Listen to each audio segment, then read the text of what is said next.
VForce Youth Movement. Leaders for tomorrow.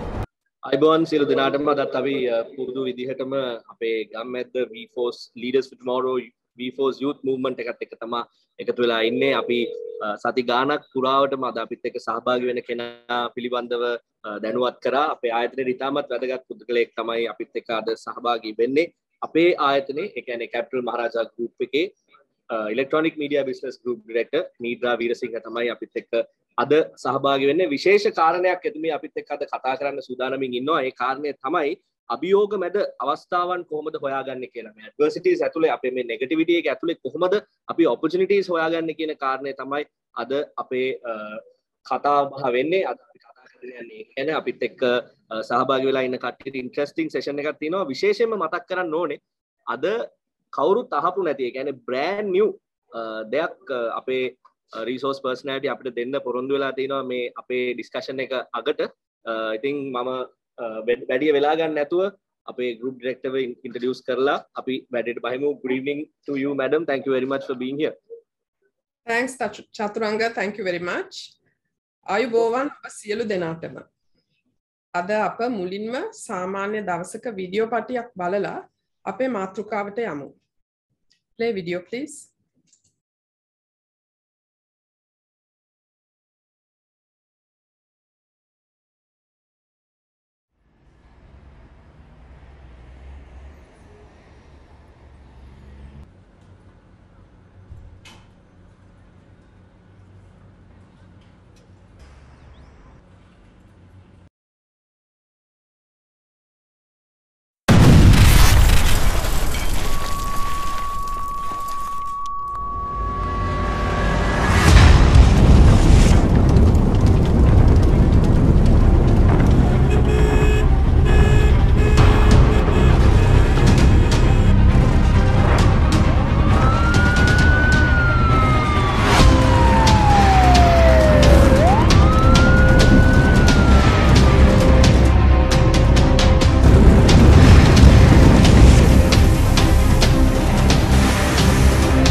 අභියෝග මැද අවස්ථා, opportunity in adversity.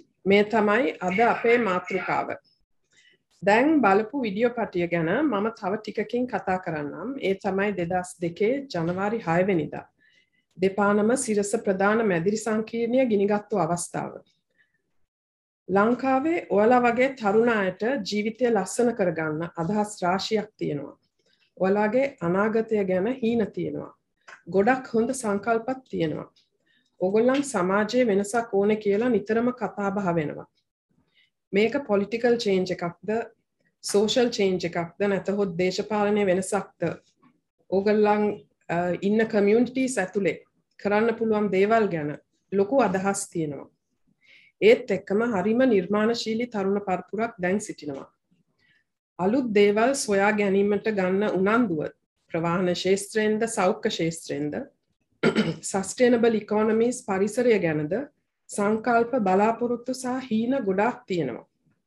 ඒ බලාපොරොත්තු ඔබගේ ජීවිත කාලය තුල අත්පත් කරගන්න පුළුවන් කියලා ඕගලන් හිතනවා. හැබැයි තවත් කණ්ඩායමක් ඉන්නවා මේ තරුණ කට්ටිය එක්ක අපි කතා බහ කරනකොට මට තේරෙනවා මේගොල්ලන්ට තියෙන ලොකු බයක්. මතුවලා තියෙන ප්‍රශ්න සහ අභියෝග වලට කොහොමද මුහුණ දෙන්නේ කියලා හිතා ගන්නවත් බෑ. සමහර විට රැකියා නැති ප්‍රශ්න, සමාජයේ ආර්ථික ප්‍රශ්න වලට මුහුණ දෙන්න තියෙනවා. උදාහරණයක් ලෙස මම ගත්තොත් ඔබ වගේ තරුණ කට්ටිය ඉගෙනීමට හරිම දක්ෂයි. qualifications උත් රාශියක් එක්රැස් කර ගන්නවා. ඒත් ඒ අංශයේ අධ්‍යාපනය ලැබලා ඉවර වෙනකොට ඒ අංශයේම රස්සාවක් හොයාගන්න බෑ. මේ වගේ අභියෝග නිසා මානසික තත්ත්වය බිඳ වැටෙනවා. සමාජීය ප්‍රශ්න වගේම තම තමාගේ පවුල්වලත් ප්‍රශ්න ඇති. අපි දැන් කතා කරමු එවැනි අභියෝගාත්මක අවස්ථාවලදී ජයග්‍රහණය ලබා ගන්න කොහොමද කියලා. මුලින්ම මතක තියාගන්න ඕන දෙයක් තමයි මේ ඔබේ අනාගතයයි. මේ ඔබේ වෙලාවයි. ඔබ හැම දෙනාටම සමාජයට දෙයක් එකතු කර ගන්නට බලවත් ශක්තියක් තියෙනවා. ඒ තමයි ඔබගේ ශක්තිය. ඕනෑම අවස්ථාවකට හෝ අභියෝගයකට මුහුණ දෙන වෙලාවට මතක තියාගන්න අපේ මානව හැකියාවක් තමයි අපිට පරිසරය අනුව හැඩ ගැසෙන්නට පුළුවන් හැකියාව ස්වභාවයෙන්ම හිමි වෙලා තියෙනවා. අනුවර්තනය තමයි මම දන්න විදිහට මනුෂ්‍යයාට තියෙන වටිනාම හැකියාව. ඉංග්‍රීසියෙන් මම මේක කිව්වොත් the human ability to transform and adapt is our greatest asset. අපේ පරිසරය, සමාජය, වටපිටාව අපිට දෙන අභියෝග වලට උත්තර තියෙන්නේ ඒවට හරි විදියට අනුවර්තනය වීම තුලයි. The ability to transform, change and adapt and to face these challenges is how you can overcome them. This is your superpower. මේ තමයි ඔබගේ ශක්තිය. ගොඩක් අය හිතන්නේ අභියෝග වලින් ජය ගන්න නම් ප්‍රශ්න නැති තැනක් හදා ගන්න ඕනේ කියලා. නැත්තම් ප්‍රශ්න මැදහැරලා එක්කෝ ඒවා වටේ ගිහිල්ලා ප්‍රශ්න නැති තැනදී තමයි ජයග්‍රහණය ගන්න පුළුවන් කියලා. ඒගොල්ලන් හිතනවා ශාරීරික මානසික ආතතියක් නැතුවම මේ අභියෝග වලින් ජය ගන්න පුළුවන් කියලා. අපි සමහර විට අනුන් දිහා බලලා අරයා ප්‍රශ්න කොහොම හරි මගහැරලා දැන් වැඩේ හොඳට කරගෙන යනවා කියලා අපි ඒක දිහා බලාගෙන ඉන්නවා. හැබැයි අපි ඔක්කොම දන්නවා ඒක නෙවෙයි ඇත්ත తත්වය කියලා. ඇත්ත තමයි අභියෝග වළක්වන්න බෑ. ආපහු මම ඒක කියන්නම්. අභියෝග අපි කාටවත් වළක්වන්න බෑ. මම කියන්න කැමති මේ දැනුම අපිට තියෙනවා නම් මම හිතන්නේ අභියෝග කියන්නේ හොඳ දෙයක්. අපිට වැටීම් ප්‍රශ්න challenges තියෙන්න ඕනේ. අපි මේවා ගැන හිතන විදිහ තමයි වෙනස් වෙන්න ඕනේ. අපි හිතන්න ඕනේ අභියෝගය කියන්නේ බාධාවක් නෙවෙයි කියලා. අභියෝග ගැන අපි හිතන විදිහෙන් අපිට ජය ගන්න පුළුවන්. අභියෝග මගහැරලා වටේට ගිහිල්ලා දැක්කේ නෑ වගේ ඉඳලා මේවයින් ජය ගන්න අමාරුයි. ඇත්තට ඒ වලින් ජය ගන්න බෑ. අභියෝග කියන්නේ ජීවිතේම කොටසක්. එතනින් තමයි අවස්ථාවන් රාශියක් මතුවන්නේ. මේ අවස්ථාවන් වලදී අලුත් විදිහට තේරුම් ගන්න පුළුවන් වෙන්නේ අලුත් ඇස් වලින් ඒ දිහා බැලුවොත්. වෙනත් අලුත් විසඳුම් හොයා ගන්න උනන්දු වුණොත්. මේවා අලුතෙන් අත්හදා බලා ගන්න පුළුවන් වුණොත්. එතන තමයි අපිට ලොකුම අවස්ථාව opportunities මතුවන්නේ කියලා මගේ විශ්වාසයයි. අභියෝග කියන්නේ අපේ හෙවණැල්ල වගේ. සමහර වෙලාවට අපිට පොඩ්ඩක් පේනවා. සමහර විට ලොකුවට පේනවා. සමහර වෙලාවට පේන්නෙම නැතුව යනවා. හැබැයි හැමතිස්සෙම අපි දන්නවා හෙවණැල්ල Taman ළඟ ඉන්නවා. මම ඉස්සෙල්ලා කියපු පරිදි අභියෝග හොඳ දෙයක්. අපිට තියෙන්නේ mindset change එකකින්. ඒවට මුහුණ දීලා ඒවා තුල මතුවෙන අවස්ථා හොයලා ඒවා ප්‍රයෝජනට ගන්න එක. ඒ ඔස්සේ අලුත් විදියකට හිතලා ජයග්‍රහණය ගන්න එක. තීරණාත්මක වේලාවන් වලදී අපිට අවස්ථාවන් හම්බ වෙන්නේ අපේ මානසික ශක්තිය දියුණු කරන්න. අපේ critical thinking එක දියුණු කරන්න. mental strength එක හදාගන්න. ඒකයි මම කියන්නේ අභියෝග කියන්නේ අපිට ලොකු අවස්ථාවක් අපේ ඉදිරි ජීවිතය ජය ගන්න එක් අතකින් පුහුණු වීමක්. මට මේකට පෞද්ගලිකව මුහුණ දුන් අවස්ථා දෙකක් උදාහරණ වශයෙන් දෙන්න පුළුවන්. එකක් තමයි අර මුලින්ම දැකපු වීඩියෝ පටිය. 2002 ජනවාරි 6 වෙනිදා සාමාන්‍ය ඉරිදා දවසක අපි දන්නවා ඉරිදා කියන්නේ පොඩ්ඩක් රෙස්ට් එකේ ඉන්න දවසක්. දහවල් 1:00 විතර සිරස මැදිරි සංකීර්ණයෙන් මට කෝල් එකක් ආවා. ඉක්මනටම එන්න කියලා අපේ කාර්යාලයෙන් ගින්නක් ඇති වෙලා කියලා. ඒ කාලේ පන්නිපිටිය කැලෑව වගේ තිබ්බේ. ඔයගොල්ලන් විෂුවල් වලින් දකින්න ඇති. දැන් වගේ කාපට් කරපු පාරවල් එහෙම තිබ්බේ නැහැ. යන්නත් ටිකක් වෙලා ගත්තා. අපි එදා සාමාන්‍ය දවසක අපේ සාමාන්‍ය වැඩ කරමින් හිටියේ. අපි හිතුවේම නැති විදිහට ඒක අසාමාන්‍ය දවසක් වුණා. අපේ හදවත වගේ තිබුණු අපේ ප්‍රධාන මැදිරි සංකීර්ණය ගිනිගෙන තිබුණා. එක පාරට අභියෝග රාශියක් මතුවුණා. අපේ ලයිබ්‍රරි එක ළඟින්ම ගින්න ඇවිලිලා. ලයිබ්‍රරි එක කියන්නේ අපේ වටිනාම ඇසට්ස් තියෙන තැන. එතන තමයි අපේ අවුරුදු ගණනාවක වටිනා පටිගත කරපු කන්ටෙන්ට්ස් වැඩසටහන් සියල්ලම තිබ්බේ. ඒ කාලේ ෆයර් බ්‍රිගේඩ් එකක් ගෙන ගන්න ටිකක් වෙලා යනවා. එතකොට ඒ වෙලාවේ අපේ ටීම් එකම පුළුවන් විදිහට දෙපාර්තමේන්ත ඉක්මනින්ම ආවා. මම එදා දැක්කේ අමුතු දේවල් කීපයක්. හැමෝම එකාමෙන් එක පරමාර්ථයකට වැඩ කළේ ඉබේම වගේ. මම අර ඉස්සෙල්ලා කියපු තම තමාගේ බලවත් ශක්තිය පාවිච්චි කරන විදිය එදා මට හොඳටම පෙනුණා. හැමෝම එකතු වෙලා මේ අභියෝගයට අලුත් විදි හොයමින් වැඩ කළා. අපි එක්කෙනෙක්ටවත් එහෙම සීරියස් ෆයර් ට්‍රේනින් එකක් හෝ මේ වැනි දෙයකට මුහුණ දෙන්න අත්දැකීම් තිබ්බේ නැහැ. ඒත් අපි හැමෝම එකට අලුත් විසඳුම් හෙව්වා. මට එදා වැටහුණා ලීඩර්ෂිප් කියන්නේ තනතුරක් නෙවෙයි කියලා. තම තමාගේ ක්‍රියාවලිය වලින් ආදර්ශයෙන් කණ්ඩායමක් එකට රැස් කරගෙන ඉදිරියට යන්න පුළුවන් නම් ඒ තැනැත්තා නායකයෙක්. අපේ ටීම් එකම ඔවුන්ගේ දක්ෂතා අනුව වැඩ බාරගත්තා. පැය 24කින් අපි ආපහු ට්‍රාන්ස්මිෂන් එක පටන් ගත්තා ඔන්නේ. ඒකෙන් ලොකුම පාඩම වුණේ කොතරම් ලොකු බාධාවක් තිබුණත් හැමෝම එකතු වෙලා වැඩ කරද්දී අපි කොතරම් ශක්තිමත්ද කියලා.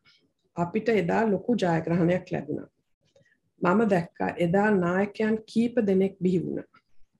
නායකත්වය කියන්නේ සමහරු හිතනවා රස්සාවල් කරලා ඒකෙන් ඔයාලගේ භාෂාවෙන් කිව්වොත් කට්ට කාලා අවුරුදු ගණනාවක් වැඩ කරලා තනතුරක් ලැබෙනකන් නායකයෝ වෙන්න බැහැ කියලා. මම හිතන්නේ ටිකක් වෙනස් විදිහකට. මම හිතන්නේ අභියෝග මතු වෙනකොට ඒවා වලින් ප්‍රයෝජනය ගන්න ඕනේ. ඒ අවස්ථාවෙන් ප්‍රයෝජනය ගත්තහම මම කියන්නේ පළවෙනි වතාවට 100%ක් හරියයි කියලා. ඒත් ඒකෙන් ලැබෙන එක්ස්පීරියන්ස් එක ඔයාලගේ ඉදිරි ගමනට ගොඩක් වටිනවා. නායකයෙක් වගේ හිතන්න පුරුදු වෙන්න. පොඩි දේවල් වලින් පටන් ගන්න පුළුවන්. මමත් පටන් ගත්තේ ගොඩක් පොඩි තැනකින්. අපි පුරුදු වෙන්න ඕනේ අවස්ථා එන වෙලාවන් හඳුනාගෙන ඒවයින් ප්‍රයෝජන ගන්න. ඒකට අපේ මානසික ශක්තිය දියුණු කරගන්න ට්‍රේන් කරගන්න ඕනේ. ඔය තරුණ කට්ටිය හරිම කැමති ජිම් එකට ගිහිල්ලා ට්‍රේන් කරලා අර වේ ප්‍රෝටීන් එහෙම අරන් ඇඟ හොඳට හදාගන්න. සමහර අය ඉතින් ජිම් එකට යන්නේ යාළුවෝ හොයාගන්න. ඒත් එක්කම මම කියන්නේ ශාරීරික ශක්තිය වගේම මානසික ශක්තියත් හදාගත්තොත් ඒක ඔයාලට ඉදිරියට ගොඩක් වටිනවා. මෙවැනි අභියෝගමත් අවස්ථාවලදී අලුත් ප්‍රශ්න වලට අපි අලුතෙන් හිතලා අලුත් විසඳුම් හොයන්න ඕනේ. අපි අර ගින්නට පස්සේ දිගු කාලින සැලසුම් හදලා ඉදිරියට යන්න වැඩපිළිවෙලක් පටන් ගත්තා. අභියෝග මැද අවස්ථා නිර්මාණය වුණා. ඒ අසාමාන්‍ය දවසේ අපේ ජීවිතය අලුතින්ම නිර්මාණය කරගන්න ප්‍රයෝජනයට අරන් පෙරටත් වඩා හුඟක් ශක්තිමත්ව අපි නැගී සිටියා. අපි දුක් වුණා. ඔව්. ඒත් අපි ඒ දුක බෙදාගත්තා. අපි වැටුන්නේ නැහැ. දැන් කරන්න දෙයක් නැහැ කියලා ධෛර්යමත් වුණෙත් නැහැ. අපි අලුත් ආරම්භයක් පටන් ගත්තා. දෙවැනි උදාහරණය තමයි සුනාමිය. සමහර විට ඕගලන් තරුණ වැඩි ඇති ඒ ගැන මතකයකුත් නැතුව ඇති. ඒ 2004 දෙසැම්බර් 26 වෙනිදා සුනාමිය ගැන ඕගලන් කියවලා අහලත් ඇති. අපි මේ වීඩියෝ එක බලලා අපි මේ කතාවට එමු.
එදා එකපාරට අසාමාන්‍ය දවසක් බවට පත් වුණා.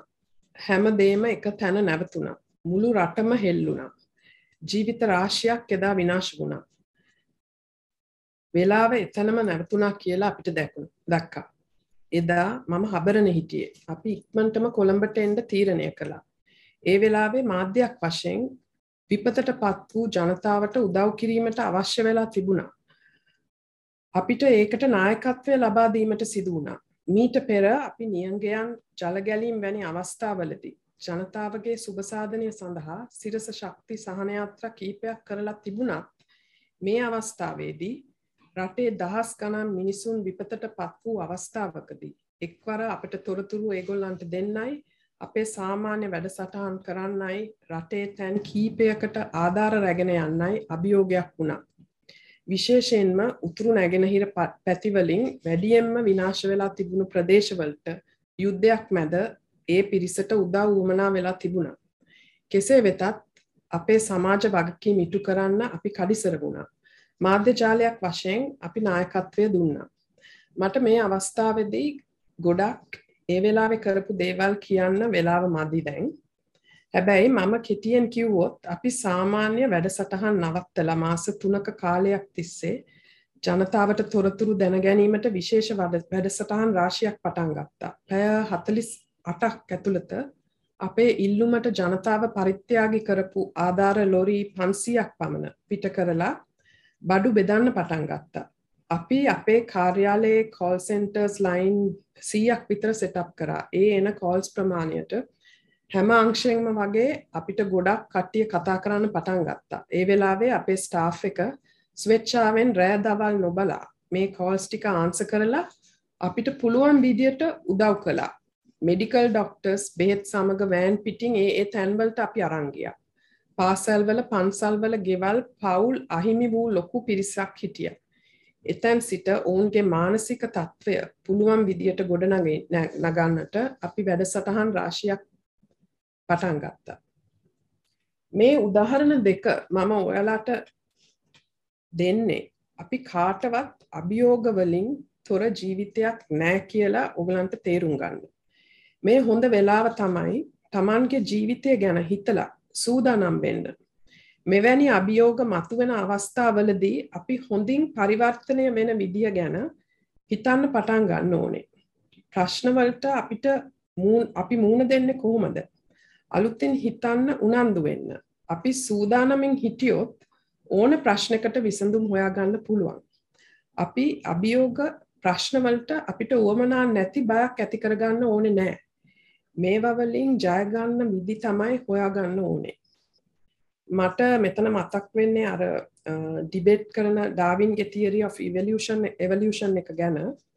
සමහර අයගේ අදහස් තමයි it is not the strongest or the most intelligent species that survive but the ones most responsive to change. උචිතයා ජය ගන්නේය.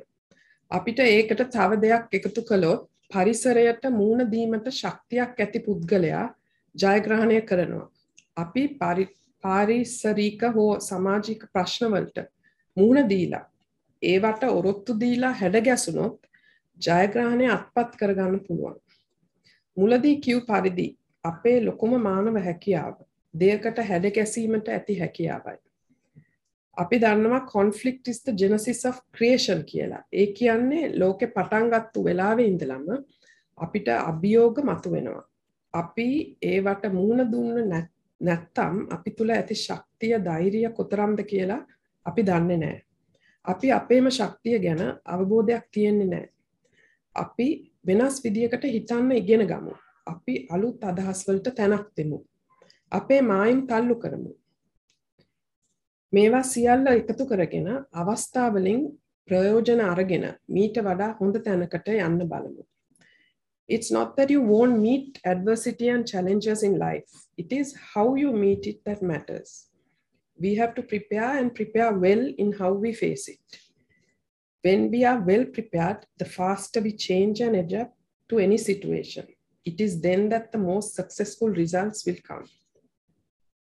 අභියෝග වලට අපි පරිවර්තනය වෙලා නැති එක තමයි අපේ ප්‍රශ්නේ. අපි අභියෝග සාමාන්‍ය දේවල් ලෙස හිතන්න පටන් ගත්තොත් ඒවාට මුහුණ දෙන්න අපිට හැකියාවක් ලැබේ. අපි අලුත් අවස්ථා පිරුණු ලෝකයක් දකින්න හැකි වෙයි. වෙනස් විදිහකට හිතලා පරිවර්තනය වීමට ඕගලන්ට ලොකු ශක්තියක් තියෙනවා කියලා මට විශ්වාසයි. ඔබත් ඒක විශ්වාස කරන්න. ඒ ශක්තිය පාවිච්චි කරන්න ඉගෙන ගන්න. ඒකෙන් ජීවිතේ ජය ගන්න පුළුවන්. ඒ තුලින් අවස්ථා රාශියක් මතුවෙයි. ඔබගේ ජීවිතය සාර්ථක කරගෙන රටත් ලෝකයක් ජය ගන්න. ඔයාලා ඒකට එකතු වුණොත් දැවැන්ත අවස්ථා නිර්මාණය කරන්න පුළුවන්. ඒවට ගොඩක් අවස්ථා තියෙනවා. හැකියා වැඩියෙන් දියුණු කරන්න පුළුවන්. වෙනසක් ඇති කරන්න පුළුවන්. ලෝකය දිහා අලුතින්ම බලන්න. අභියෝග වගේම ඒ තුලින් නිර්මාණ වන අවස්ථාවල් වලට නිමාවක් නැහැ. ඔබ සැමට අභියෝග මැද අවස්ථා පිරුණු අනාගතයක් මම පතනවා. මේ සාකච්ඡාව ඉවර කරන්න ඉස්සෙල්ලා ඔයගලන්ට විශේෂයෙන්ම සිරසෙන් හදපු සින්දුවක් අපි ලොන්ච් කරන්නත් ඉස්සෙල්ලා පළවෙනි වතාවට ඔයගලන්ට අහන්න අවස්ථාව ලැබෙනවා. දැන් අපි ඒ සින්දුව අහමු.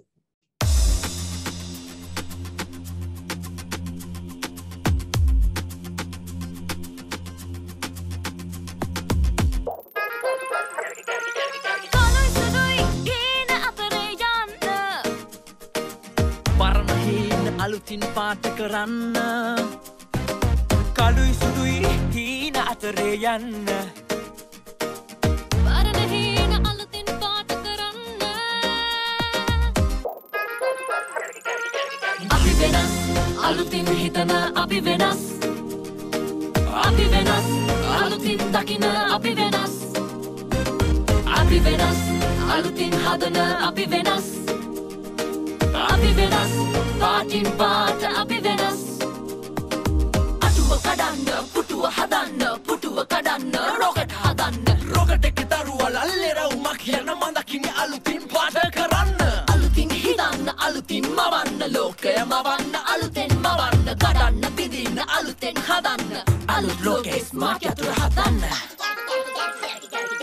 අපි වෙනස් අලුතින් ලියන අපි වෙනස් අලුතින් වයන අපි වෙනස් අලුතින් ගයන අපි වෙනස් වෙනස් හිතන අපි වෙනස්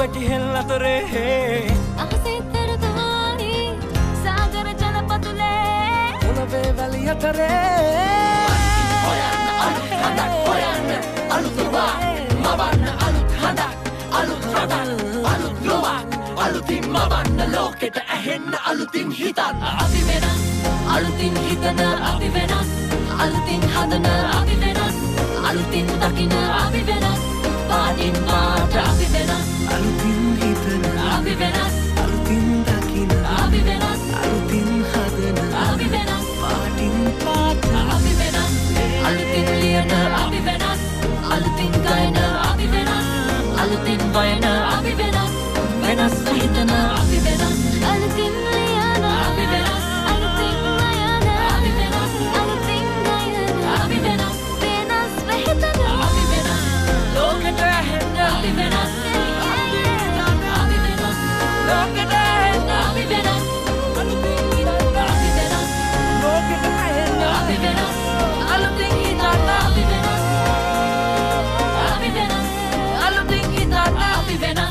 Thank you for the song also. We have 3 questions. අපිට ප්‍රශ්න 3ක් එවෙන්දී ලැබිලා තිනවා අපේ participants ලගෙන් අපේ මුලින්දලා හිටපු කට්ටියගෙන්. පළවෙනි ප්‍රශ්නය විශේෂයෙන්ම මේ මාධ්‍යයේ ඉන්න කෙනෙක් විදිහට as a person in the media industry, how do you handle pressure? I mean, it's understood as you explained, it's not a thing that you can anticipate all the time. There are changes that happen on a daily basis, and it's a lot of pressure, and the decisions that you make resonate towards the entire channel. So in a situation like that, how are you able to manage the pressure and handle the stress? Yeah, first of all, I think each one of us individually have handled stress in different ways. අපි වෙනස් විදියට මේ stress එක handle කරන්නේ. ඒත් මම පෞද්ගලිකව හිතන්නේ ගොඩක් වැදගත් දෙයක් තමයි අපි ඉස්සල්ලාම we should take care of ourselves, because if we are handling job related stress, I'm assuming is what you're referring to, then we should first take care of ourselves, then we will be in a position to handle the stressful situation. Another thing I would say is try and communicate and try and identify where your stress points are. You know, first try and identify, and then once you identify where your stress points are, you try and speak to people about it. And if things are bothering you, I would say communication, being in the communication industry and the communication business, one of the best things is teva gana sakacha karanda. You can talk to it doesn't have to be somebody at work. It can be a friend, it can be a parent, a sibling, you know. So especially now in the last 1.5 years with this coronavirus and all the stressors that young people have gone through, mainly because they are more confined to homes and they are always online, I would think that first thing is take care of yourself and your mental health. Talk to somebody if you feel that you can't handle it. But how you cope with it is find a hobby, do some physical exercise. I personally believe that at least half an hour, 45 minutes a day, you should, because all these things are a combination of what will reflect with your output. You know, so that's what I can say about this. Yes, madam. And another question is coming in now. This is to do with the fact that you are in the position that you hold and you meet a lot of people on a daily basis, especially young people. There is this belief that a lot of young people are aggressive and they have a lot of energy that they are neglecting to use. Me taruna kattiya tekka tiyena me egulage aggressiveness එක. Is that a real thing in your experience as a person who has been holding your position? Are the fact that the young people are energetic, is that a negative thing necessarily, or how do you view it? No, it's a very positive thing, because I love to work with young people who are energetic and who think that they can change the world. You know, like I said somewhere in my talk, it doesn't have to work 100% all the time. You know, I would like to encourage different ways of thinking. And I think as a leader, what we have to do is we have to empower the young person to learn through his own experience. You know, I can't expect the young person to, you know everything I know at this stage of my career. So I would encourage it, but of course you have to also guide them. But I'm saying the more energy, the better, because I love to interact with highly energetic people who are a bit rebellious. And, you know, sometimes the best outcomes come out of those situations and with those people. And I have personally seen it throughout my 27 years in the media. And madam, finally, for the moment, is the fact that you are a female, a woman in the industry, and as a result, you have been in this current position for a long time. And you may have seen several changes, even in the society as a whole, taking a look at how women are treated in industries and things like that. A lot of young people are now looking up to people like you who hold positions in industries to see their possibilities as well when you look at their futures. So as a female in a role like this, what is your takeaway for these people who may want to look up to you and learn something from you, especially while being a woman? Yeah. See, Chaturanga, the thing is, I feel that still there is the so-called glass ceiling. And it is not easy we have, if you look at our parliament, for example, and the incidents that are happening there, which is a reflection of society in some way, it's not a very nice thing being a woman and being subject to those kind of things. Also, if you look at the split in the workforce, I think the women contribute a lot more than men, especially the ones who go overseas to the Middle East. Their families, society is fragmented sometimes because the mother or the female, the matriarch is not around.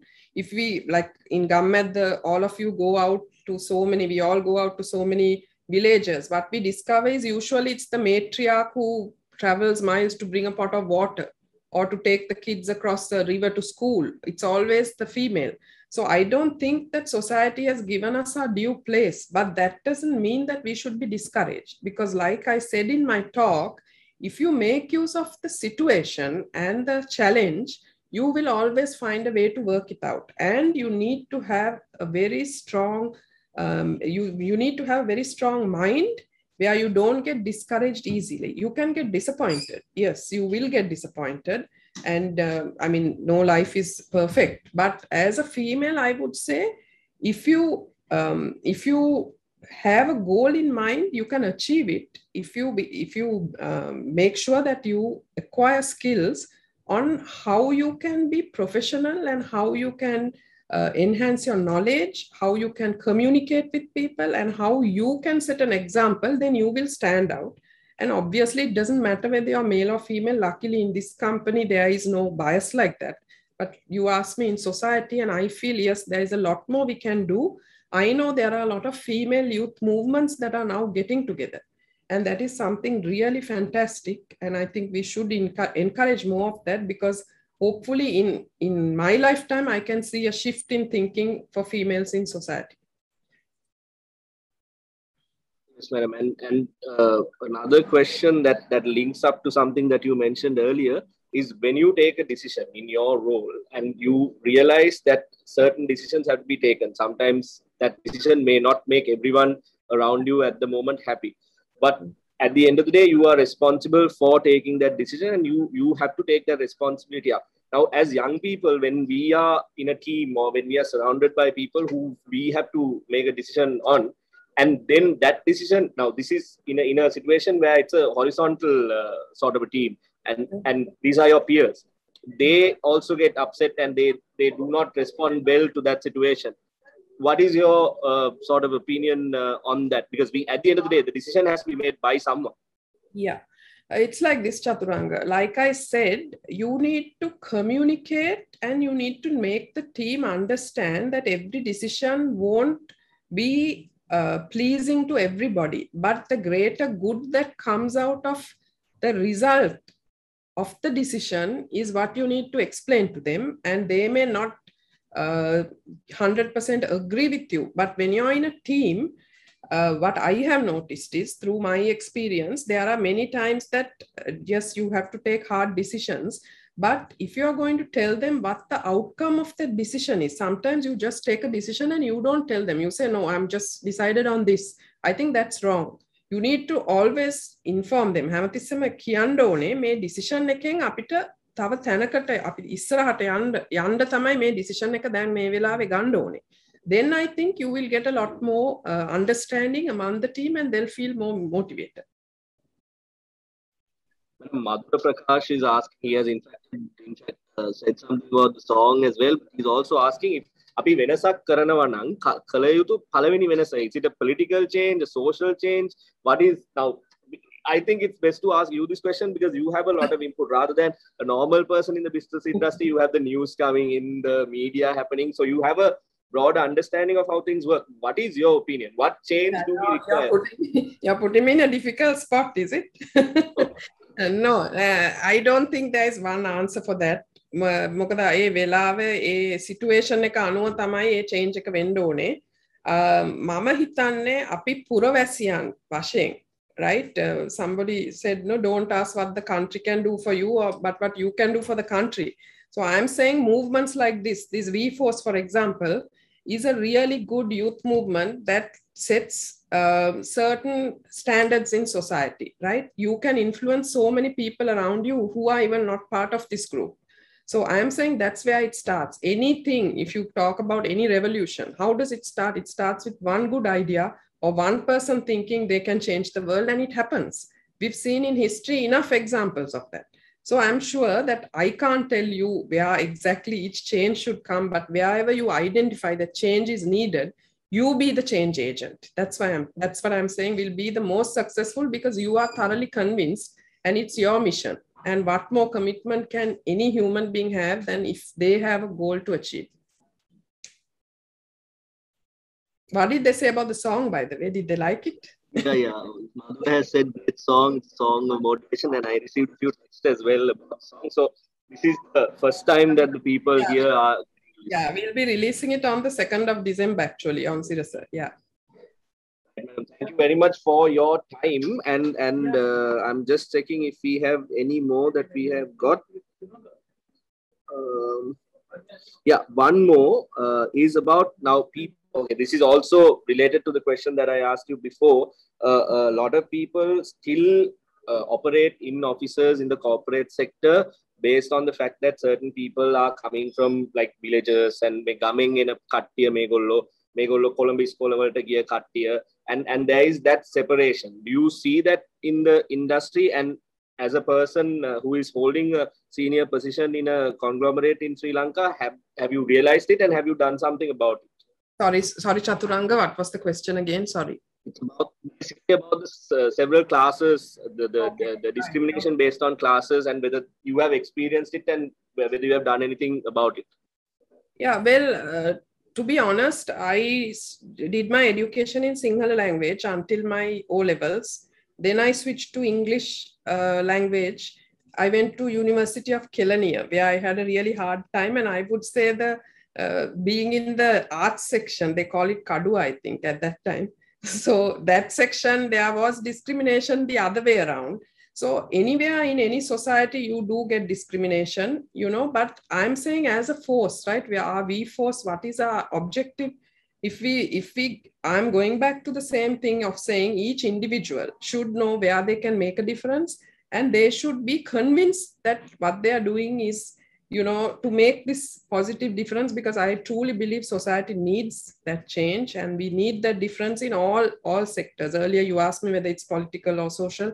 You can't put a finger to it, because if you look at our country, for example, don't we all want a better future for all of us, right? So what I'm saying is let's be the ones who change it. You know, why look at things and say, look, things are not happening, things are bad. Let's all get together. This V-Force is an ideal movement. I keep saying, you know, try and get more people on board. And I mean, let's go out there and let's do this.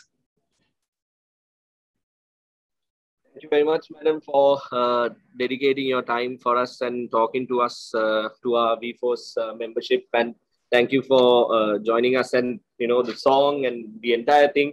And we had a few questions, and so far, yeah, that's all the questions we have for the moment as well.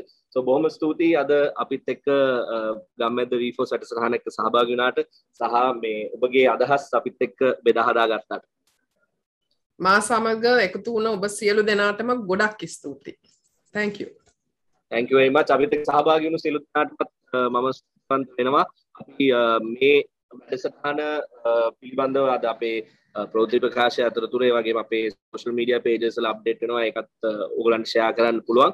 ඒකත් මතක් කරන ගමන් අපි next week අපි නැවත වාරයක් හම්බෙනවා විදිහටම social media pages වල අපි කාත් එක්කද කතා කරන්නේ, මොන topic එකකද කතා කරන්නේ කියලා update කරනවා. ඒක නිසා අපිත් එක්ක අපේ V-Force page එකත් එක්ක සම්බන්ධ වෙන්න කියන මතක් කිරීම කරන ගමන් අපි සියලු දෙනාටම සමු දෙන්න කලින් අපේ සමූහ අධ්‍යක්ෂකවරියත් එක්ක අපේ ටීම් එක මේ පැත්තෙන් විෂුවල් එකක් ෂූට් කරගන්නවා. ඒක නිසා කැමරාස් ඔන් කරන්න පුළුවන් තැනක ඉන්නවා නම් ඔයගලන්ගේ කැමරාස් ඔන් කරන්න. අපේ ටීම් එක මේ පැත්තෙන් විෂුවල් එකක් ෂූට් කරගන්නවා. ඒක මතක් කරන ගමන් I'll tell everyone thank you in English as well for being a part of this evening show. You can view this once again on our social media platforms. You can share it with your friends. And next week as well, we will have someone interesting talking to us about a different topic, a different perspective on experience that they have gathered through their life. Thank you very much, madam, once again. And thank you, everyone, for joining. It's bye-bye from us. Thank you. Bye. The V-Force Youth Movement. Leaders for tomorrow.